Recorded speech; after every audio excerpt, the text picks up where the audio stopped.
Bonsoir tout le monde. Aujourd'hui, je présente la quatrième session de webinaire Global Tech.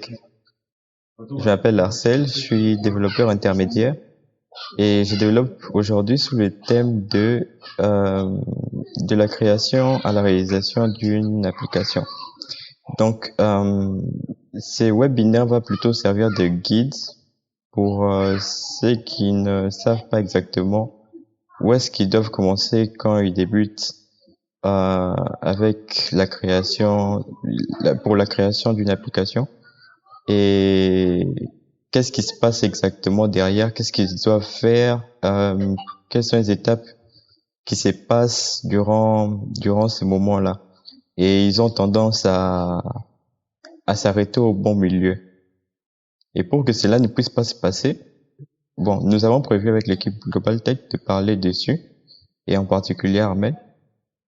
Et du coup, j'ouvre cette session et je pense qu'on va aller au vif du sujet.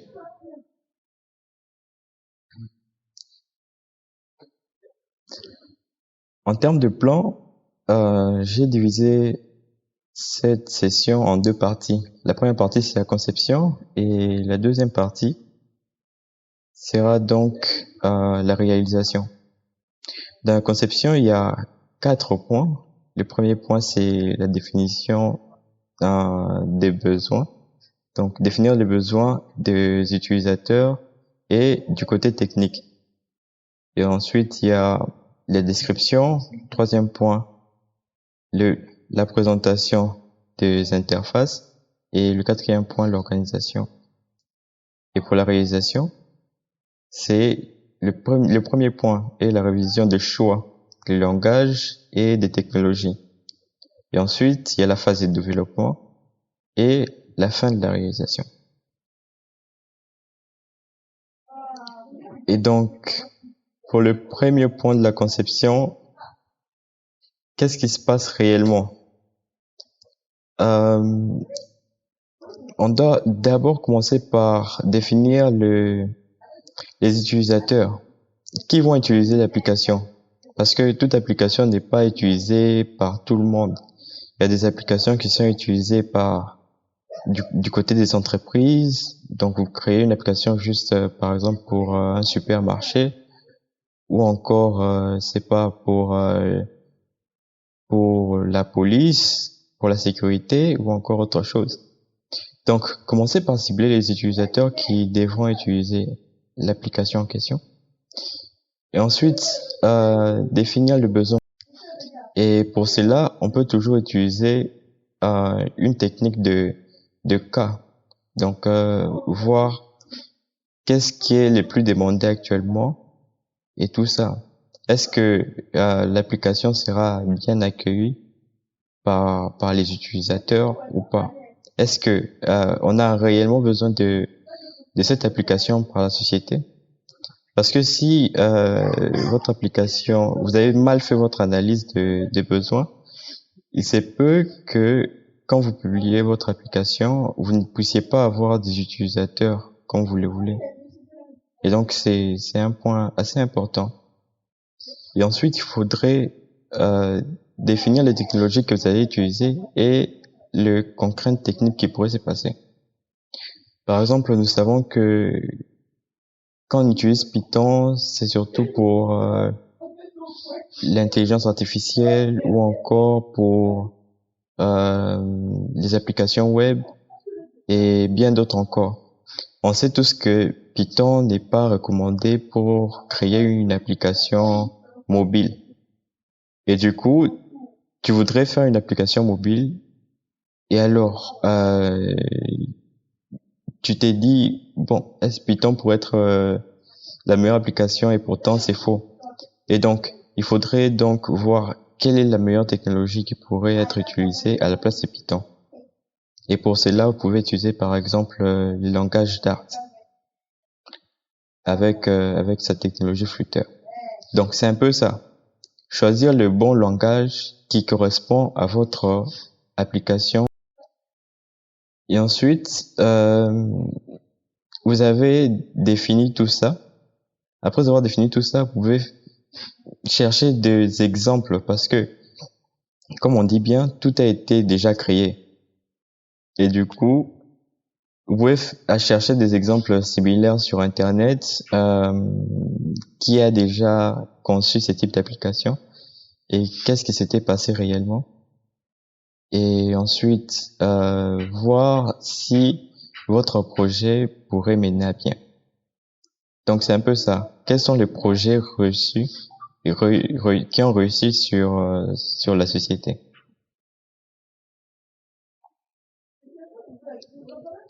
Dans la partie description, qu'est-ce qu'on fait dans la partie description?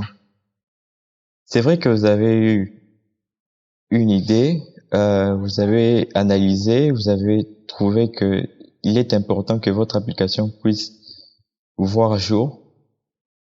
Et alors, cette idée que vous avez, il faudrait le décrire parce que si ça reste dans votre tête, ça sera bien compliqué à le mettre en œuvre. D'ailleurs, très souvent, les développeurs de 8 ans ont tendance à s'élancer directement au code. Ils se disent, bon, j'ai une application à créer. Et alors, au lieu de décrire l'application au préalable, ils s'élancent directement au code. Et la majeure partie du temps, ils n'arrivent pas à avancer parce que il y a des fonctionnalités en plus à rajouter et ça crée quelques trucs qui ne sont pas toujours bons à voir. Et donc, dans la description, qu'est-ce que vous devez faire?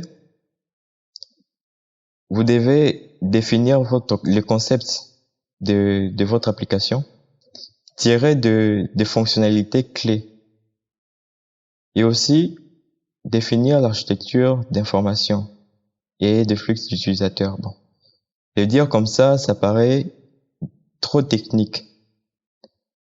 Mais les faire sur papier, ça serait encore plus intéressant. Comment c'est fait en description sur papier? Je vous ai mis un exemple juste à droite. Là, j'ai mis la description de WhatsApp, la page d'accueil de WhatsApp. Qu'est-ce qui se passe en vérité? Quand l'utilisateur, en ouvrant WhatsApp, il tombe sur l'interface, sur la liste de discussion. Et sur cette liste de discussion, il a ses contacts avec qui il a discuté récemment. Et juste en bas, il y a la barre de navigation et tout ça. Et déjà, là, c'est les débuts d'une description. C'est ce que je suis en train de faire. Je suis en train de décrire exactement ce que l'utilisateur est en train de faire ou ce que l'utilisateur peut faire sur la page d'accueil de votre application.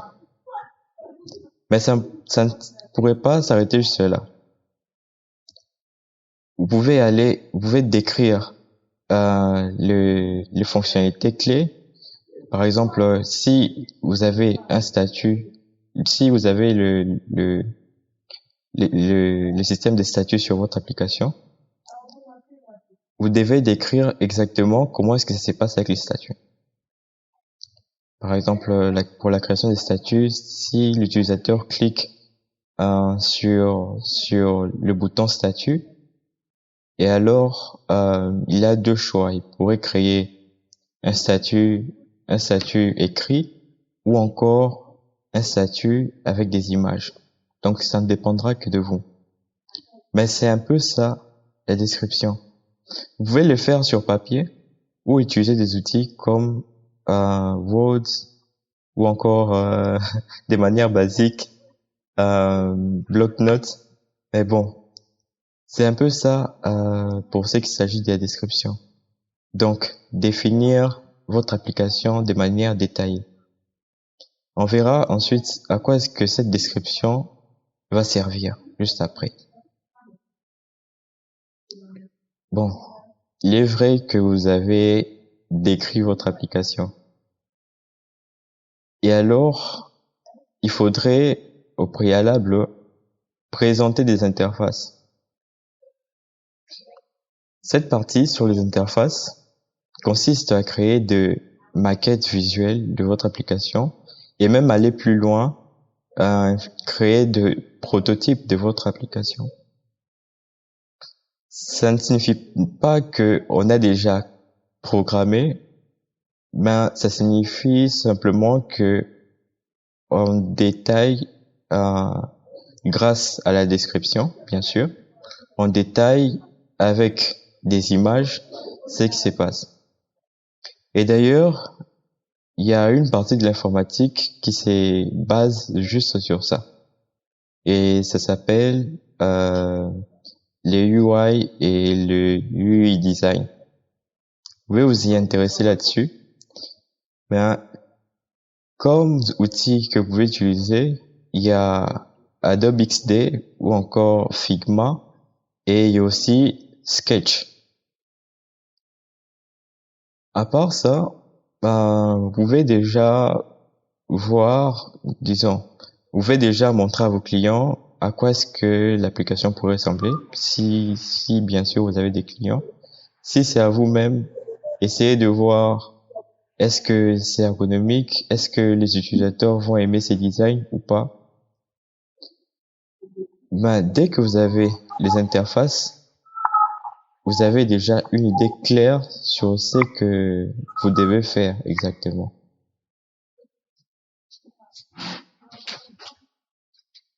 Ok. La plus grosse partie et là où on passe la majeure partie du temps dans la conception, disons, l'une des parties qu'on passe la majeure partie du temps, c'est l'organisation. Ici, en termes d'organisation, nous ne parlons pas disons, des équipes et tout ça, ou encore de ce que vous allez utiliser comme outil, mais moi, je préfère plutôt présenter des systèmes de conception. Il y en a beaucoup, entre autres Arcadia ou encore UML. Mais moi, je préfère bien UML parce que je maîtrise mieux. Si vous êtes allé sur Arcadia qui permet aussi de faire presque la même chose, vous pouvez aller sur Arcadia. Et donc, c'est un peu ça. Alors, l'UML. C'est quoi l'UML en soi?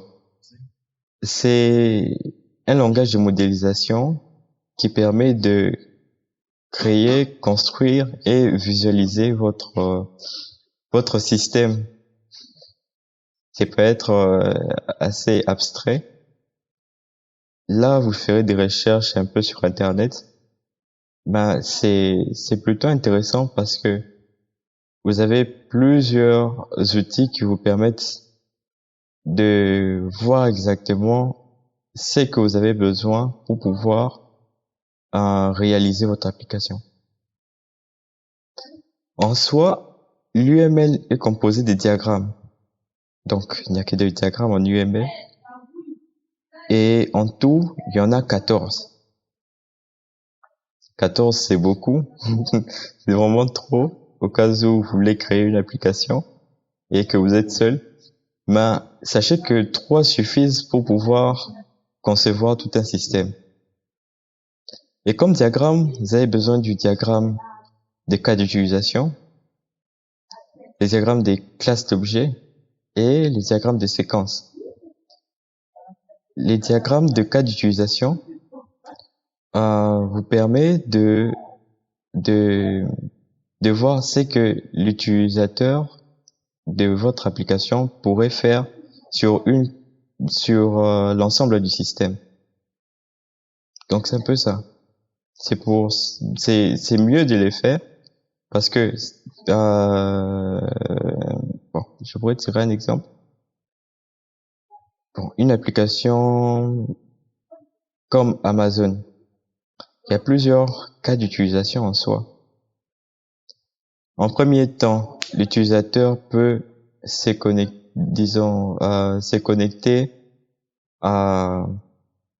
au site.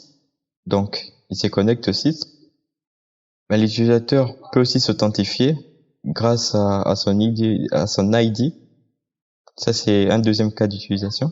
Qu'est-ce que l'utilisateur peut faire encore? L'utilisateur peut, après s'être authentifié, bien sûr, mettre un produit sur le panier.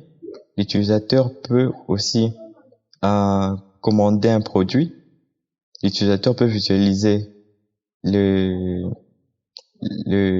montant du produit, ainsi de suite, la date d'échéance, ainsi de suite.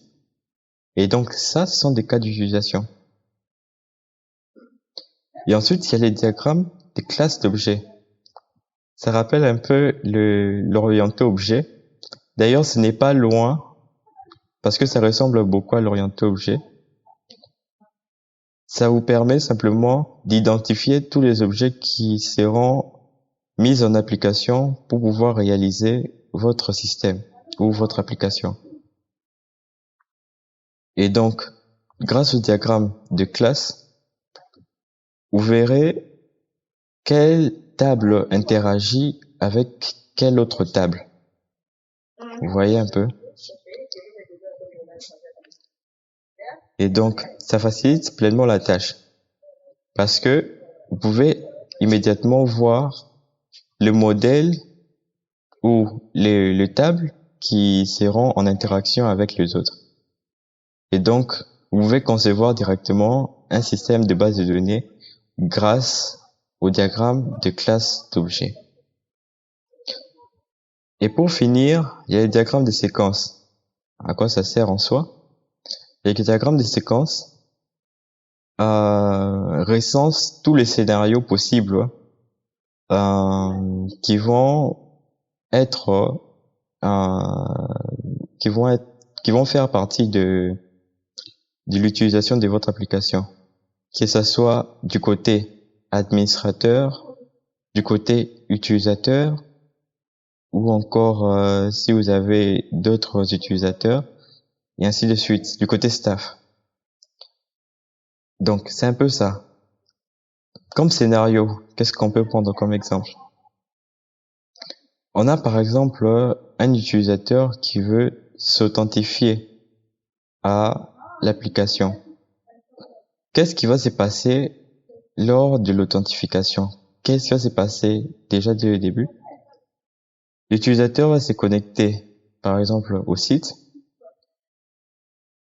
Après s'être connecté au site, il va chercher le bouton, il va cliquer sur le bouton se connecter et ensuite remplir un formulaire, et tout ça c'est un scénario en fait, et que vous devez décrire.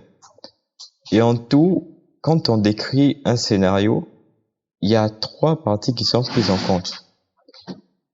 La première partie, c'est le côté utilisateur. La deuxième partie, c'est le côté système. Et la troisième partie, c'est le côté base de données. Et donc, c'est un peu ça. Qu'est-ce qui interagit seulement avec le système? Qu'est-ce qui interagit avec la base de données? Et tout ça doit être recensé pour pouvoir créer l'application au mieux. Et donc, ce sont là les 3 diagrammes que vous devez connaître. Sinon, tous ces diagrammes ne deviendront pas d'elles-mêmes. Il faudrait savoir que déjà au préalable, il faudrait faire une description. C'est grâce à cette description que vous pouvez créer le diagramme des cas d'utilisation, le diagramme des classes d'objets et le diagramme des séquences. Parce que vous avez une description totale de ce que vous voulez dans votre application. On passe. Et voilà, la première partie de la réalisation. Et alors, la première partie, c'est la révision de choix de langage ou du langage et des technologies. Et alors, qu'est-ce qui se passe ici? Il se peut que, au départ, vous puissiez avoir fait une erreur où vous avez choisi un langage juste parce que vous y connaissez mieux dans ce langage que dans un autre langage. ce qui pourrait être un cas défaillant. Parce que, comme je l'avais dit au départ, il faudrait choisir un langage par rapport à son point fort et voir les contraintes qu'il pourrait y avoir dans ce langage. Et donc, c'est un peu ça. Voir les critères de sélection, des sélections, et ensuite comparer les options que vous aurez dans votre application. Est-ce que ces options demandent tel ou tel autre langage ou telle autre technologie? Et ensuite, étudier les cas. Étudier les cas, c'est ce qu'on avait eu à voir encore avant. Vous regardez si il y a une application qui arrive, disons, si votre application est arrivée d'ailleurs, bien sûr, et si ces applications-là ont marché, ça pourrait faire objet d'études des cas. Et ensuite, évaluer les tendances. Par exemple, du côté design, si vous avez mal fait votre design au départ, vous pouvez réviser le design. Vous pouvez voir si le design est bon, attrayant ou encore autre chose. Par exemple, aujourd'hui, les designs qui fait le plus de succès, ce sont des designs qui sont liés au futurisme. Et donc, si vous êtes des designs assez archaïques, il se peut que votre application ne puisse pas faire autant de succès que une application qui a un design futuriste. Et donc, c'est un peu ça. Il serait donc judicieux de pouvoir réviser le choix des langages et des technologies que vous utilisez, que ce soit du côté front ou du côté back-end. Ok. La phase de développement. La phase de développement constitue aussi une plus grande partie. Et donc, qu'est-ce qui se passe à la phase de développement? La première chose à faire, c'est la planification de la gestion et de projet. Donc, vous devez planifier le projet et savoir comment est-ce que vous pouvez les gérer. Et ensuite, la deuxième étape plutôt, c'est de voir comment est-ce que vous pouvez collaborer en équipe. La quatrième serait de garder des bonnes pratiques pour pouvoir développer au mieux et de manière rapide. Et le reste, c'est la gestion de déploiement, de savoir où est-ce que vous devez déployer et comment est-ce que vous pouvez gérer les versions. Et je pense que j'ai oublié quelque chose. Pour les développements interactifs, c'est surtout la tendance que vous aurez dans votre équipe.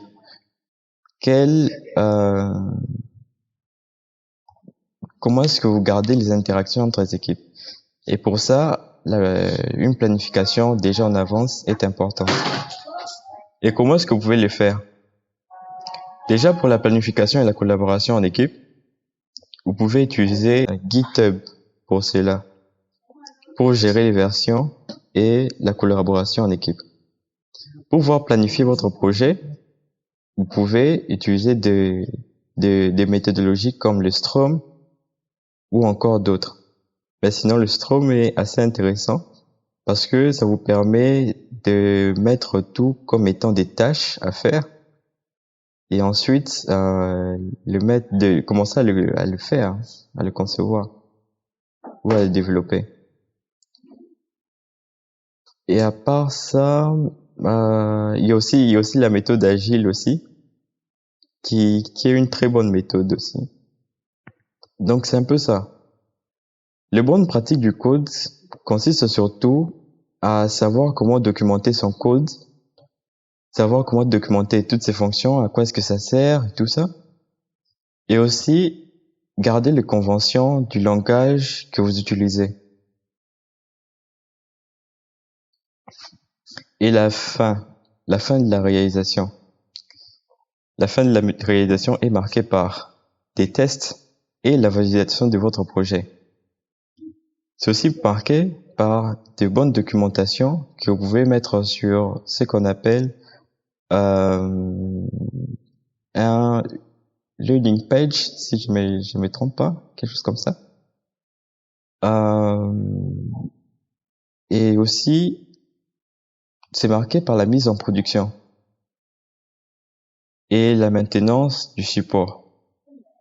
En soi, les tests que vous pouvez réaliser pour pouvoir mettre votre application en ligne sont des tests unitaires, voir si tout fonctionne réellement. Et aussi, faire des révisions si telle autre fonctionnalité ne fonctionne pas bien. C'est important. Et si votre code est bien fait, vous pouvez facilement maintenir votre code et maintenir le support en général. Et donc, c'est un peu ça. Je pense que j'ai fini en ce qui concerne mon diaporama. Du coup, je suis ouvert à toute question. Vous pouvez simplement lever la main et je vous donnerai la parole.